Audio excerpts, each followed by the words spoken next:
أعوذ بالله السميع العليم من الشيطان الرجيم بسم الله الرحمن الرحيم والصلاة والسلام على رسول الله.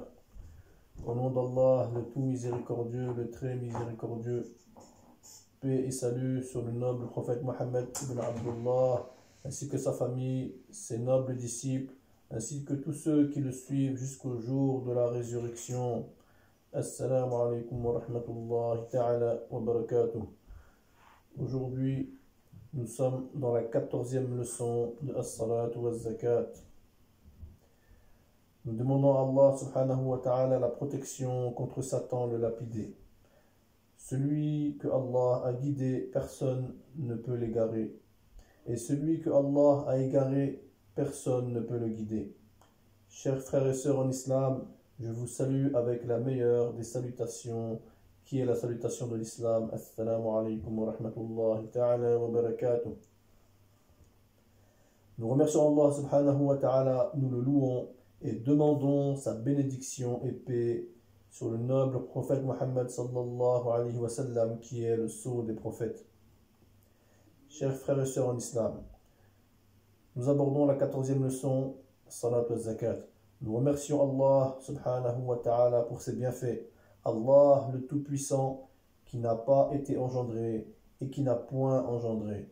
C'est lui le seul, l'unique, le Tout-Puissant. À lui seul la louange. Chers frères et sœurs en islam, nous demandons à Allah Ta'ala de nous donner la force et la constance afin de poursuivre les leçons de Salat wa Zakat, car c'est lui seul qui le permet. Nous remercions également tout auditeur et qu'Allah subhanahu wa ta'ala fasse que ce soit une bénédiction, une source de bonheur et d'agrément d'Allah subhanahu wa ta'ala. Amin ya Rabbil Alamin.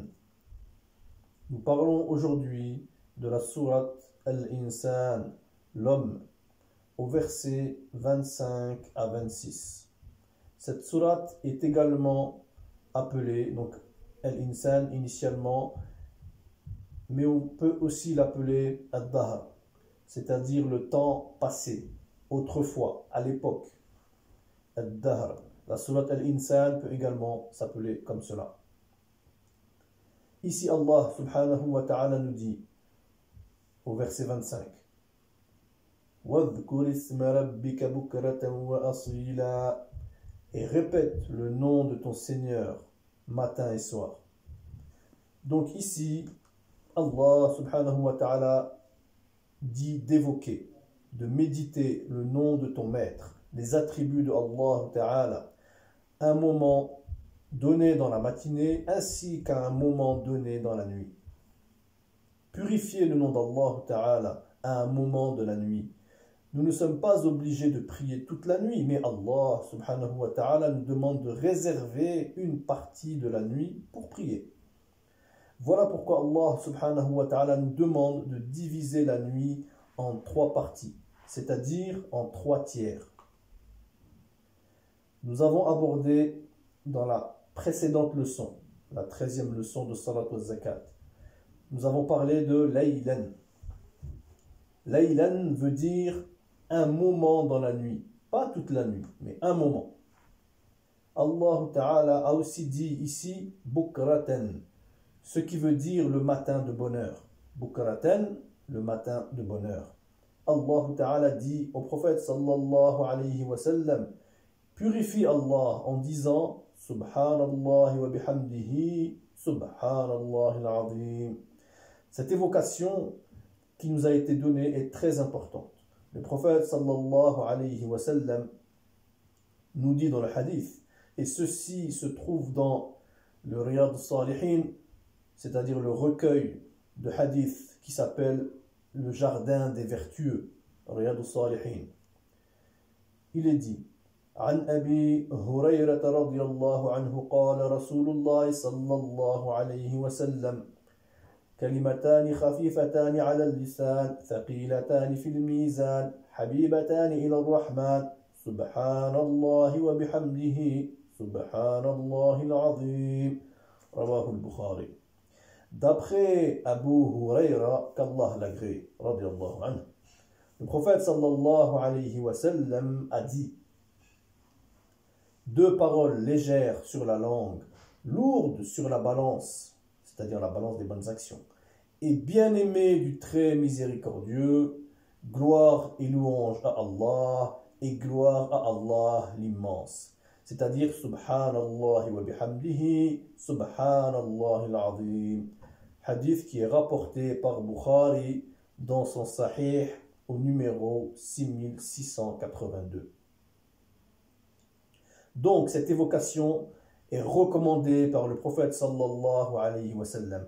Et cette évocation n'a pas été dite par hasard. Il nous a cité cette évocation en disant que nous ne trouverons pas plus lourde que ces paroles ou plus aimée que ces paroles. Mais sur la langue de l'être humain, ces paroles sont faciles et légères à pratiquer. Mais cependant, elles sont très lourdes dans la balance des bonnes actions et très aimées du très miséricordieux Allah subhanahu wa ta'ala. Allah ta'ala dit au verset 8 et 9 de la sourate Al-Insan, la sourate L'Homme, que l'on peut également appeler Ad-Dahr, à l'époque, autrefois, le temps passé. Dans cette sourate, Allah subhanahu wa ta'ala nous dit وَيُطْعِمُونَ الطَّعَامَ عَلَى حُبِّهِ مِسْكِينًا وَيَتِيمًا وَأَسِيرًا. Au verset 8. Ils offrent leur nourriture préférée aux pauvres, à l'orphelin et aux prisonniers. Puis Allah subhanahu wa ta'ala nous dit au verset suivant, le verset 9. إِنَّمَا نُطْعِمُكُمْ لِوَجْهِ اللَّهِ لَا نُرِيدُ مِنْكُمْ جَزَاءً وَلَا شُكُورًا. Nous vous donnons à manger uniquement pour l'amour d'Allah, sans attendre de vous ni récompense ni remerciement. Puis au verset 10, Allah Ta'ala nous dit Inna nakhafu min rabbina yawman abusan qamtarira. Nous redoutons de notre Seigneur un jour terrible et catastrophique. Donc ici, à travers ces versets, on voit que quand ils donnent à manger, c'est-à-dire les croyants, quand ils donnent à manger, ils le font avec l'amour des pauvres et non avec la haine. De même pour les orphelins ainsi que les prisonniers de guerre, les captifs, c'est-à-dire les prisonniers de guerre et les esclaves. Regardez, Allah subhanahu wa ta'ala nous dit qu'il donne la nourriture avec amour et non avec la haine, alors que ce sont pourtant des gens qui les ont combattus et qui ont tué leurs proches, leurs parents, frères, etc. Mais pourtant, ils les nourrissent avec l'amour.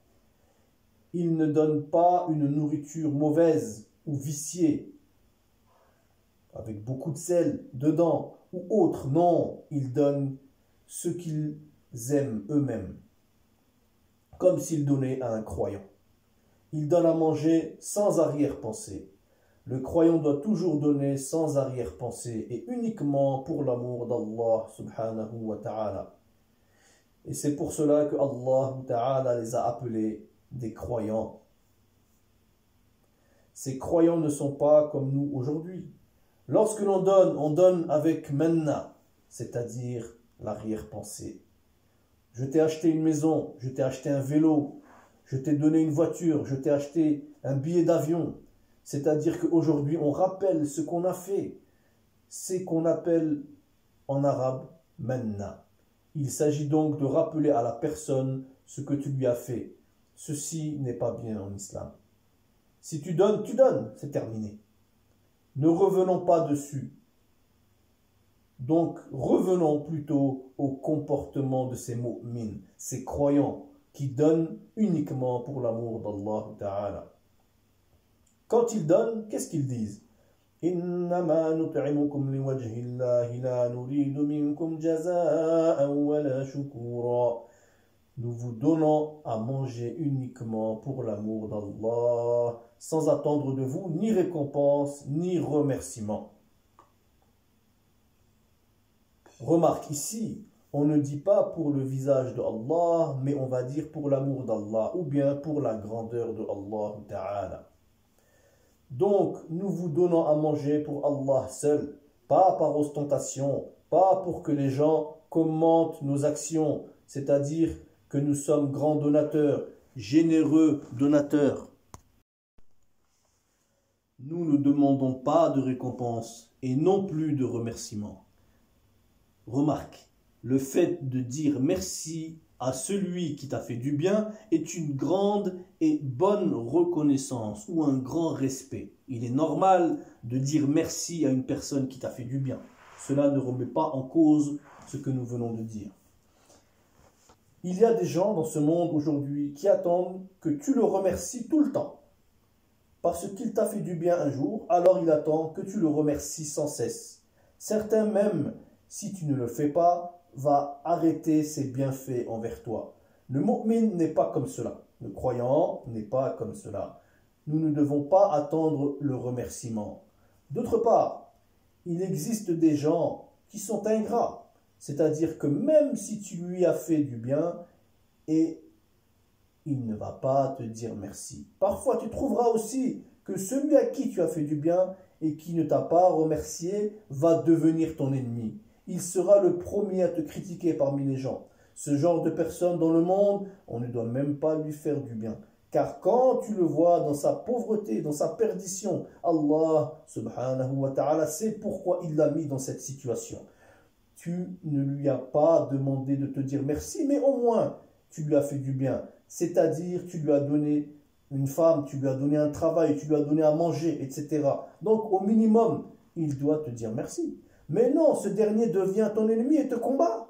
Donc il vaut mieux le laisser, car quand les gens parlent mal de toi, et il est le premier, et quand les gens parlent en bien de toi, et il est le premier à critiquer, il faut le laisser, car les savants nous disent, quand la personne là est en train de se noyer dans son eau, dans une eau, laisse-la se noyer. Il est préférable de sauver un tronc d'arbre dans l'eau que cette personne qui est ingrate, inhumaine, celui qui n'est jamais reconnaissant, jamais digne de confiance, puisque tu lui fais du bien et il devient ton ennemi. Ingratitude veut dire en arabe celui qui ne reconnaît pas, qui ne remercie pas. Voilà pourquoi on dit kufr. Kufr veut dire celui qui ne remercie pas Allah subhanahu wa ta'ala alors que Allah ta'ala lui a tout donné. Il l'a créé, il respire, mange, satisfait ses besoins, se marie, travaille, a des enfants, mais malgré tout, il ne remercie pas Allah ta'ala. Donc voilà pourquoi on appelle cela kufr. Celui qui ne remercie pas Allah sur ses bienfaits. Voilà pourquoi les savants te disent, quel que soit son problème, laisse-le dans son problème, car si tu veux le sauver, toi, tu vas tomber dans les problèmes. Tu vas tomber dans les problèmes. Car Allah Ta'ala sait pourquoi il l'a mis dans ce genre de problème. Dans cette personne, donc cette personne-là n'est pas bien. En comparaison avec celui à qui tu fais du bien et qui te dira merci, ces deux exemples ne sont pas égaux. Voilà pourquoi Allah Ta'ala nous dit que le croyant qui donne à manger aux miskins et aux captifs, إنما نطعمكم لوجه الله لا نريد منكم جزاء ولا شكورا. Nous vous donnons à manger uniquement pour l'amour d'Allah, sans attendre de vous ni récompense ni remerciement. Que Allah subhanahu wa ta'ala nous protège contre ce genre de personnes non reconnaissantes. Amin ya rabbil alamin. Au verset 10, Allah subhanahu wa ta'ala nous dit certainement nous craignons de la part de notre Seigneur un jour où les visages seront renfrognés à cause des difficultés. Donc, nous comprenons ici que les visages seront serrés, déformés, dégradés. C'est comme quand tu prends une corde et tu attaches le visage d'un homme. Ou bien, si tu prends le feu et les braises et tu les jettes au visage d'un homme, le visage sera froissé et torpillé. Voilà ce que l'on appelle Yawman Abousa. Le visage sera sale, on ne pourra pas le regarder, c'est-à-dire non regardable. tellement ce visage sera ignoble, vilain. Donc, nous avons peur de Allah Ta'ala à cause de ce jour-là et demandons sa protection. Voilà pourquoi nous donnons à manger pour Allah Ta'ala. Comme tarira, ce jour-là, tu verras le visage des hommes avec le haut en bas et le bas vers le haut. C'est-à-dire la lèvre du bas vers le front et la lèvre du haut vers le menton. Donc sa bouche sera ouverte comme cela. C'est un visage qu'on ne peut même pas regarder. Voilà pourquoi les savants nous disent que ce jour-là sera appelé Qamtarira. Les visages seront froissés. Kalihuna veut dire froissé. La lèvre du bas vers le front et la lèvre du haut vers le menton, défiguré. La bouche est ouverte et le visage froissé. Donc nous ne pouvons pas regarder la personne avec un tel visage effroyable, épouvantable. Nous demandons à Allah Ta'ala la protection contre ce jour terrible. Allah Subhanahu wa Ta'ala nous dit au verset 11: فَوَقَاهُمُ اللَّهُ شَرَّ ذَلِكَ الْيَوْمِ وَلَقَّاهُمْ نَضْرَةً وَسُرُورًا. Allah les protégera donc du mal de ce jour-là et leur fera rencontrer la splendeur et la joie. Voilà pour ceux qui vont agir comme Allah Ta'ala le demande à l'égard de leur prochain. Que Allah Subhanahu wa Ta'ala nous intègre parmi eux. Amin. Dans la sourate Al-Mursalat, la sourate Les Envoyés, au verset 48, Allah Ta'ala nous dit: ce sont les anges envoyés par Allah Ta'ala vers nous pour nous parler, pour nous châtier, pour la miséricorde, ou aussi pour voyager entre la terre et les cieux. Donc on appelle cela Al-Mursalat, les envoyés. Ici, Al-Mursalat est une grande sourate. Donc, les Mursalat sont les anges qui tirent les nuages d'un pays vers l'autre. Ils tirent le vent ainsi que les nuages. Allah Ta'ala nous dit, au verset 48 donc, وَإِذَا قِيلَ لَهُمُ رُكَعُوا لَا يَرْكَعُونَ. Et quand on leur dit inclinez-vous, ils ne s'inclinent pas. Puis au verset suivant, وَيْلٌ يَوْمَئِذٍ لِلْمُكَذِّبِينَ. Malheur ce jour-là à ceux qui criaient au mensonge. Puis au verset 50, فَبِأَيِّ حَدِيثٍ بَعْدَهُ يُؤْمِنُونَ. Après cela, en quelle parole croiront-ils donc? Donc, dans cette grande sourate, Allah Ta'ala nous a parlé pour que l'on puisse réfléchir et méditer. Et c'est pourquoi il dit فَبِأَيِّ حَدِيثٍ بَعْدَهُ يُؤْمِنُونَ. C'est-à-dire, après la parole de Allah Ta'ala, à quoi allez-vous croire? Sur cette question de Allah Subhanahu wa Ta'ala, dont la réponse est évidente, nous terminons ici notre 14e leçon de Salat wa Zakat et nous poursuivrons prochainement lors de la 15e leçon, Inch'Allah Ta'ala, sur ce verset cité. Chers frères et sœurs en islam, c'était votre imam et élève, Cheikh Saleh Swalioudi Al-Fawzani. La prêche vous a été faite par votre frère Sidia.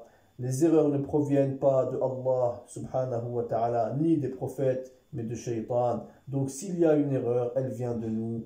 Donc nous demandons à Allah Ta'ala de nous expier nos fautes et erreurs. Que Allah nous pardonne, nous donne la bonne compréhension.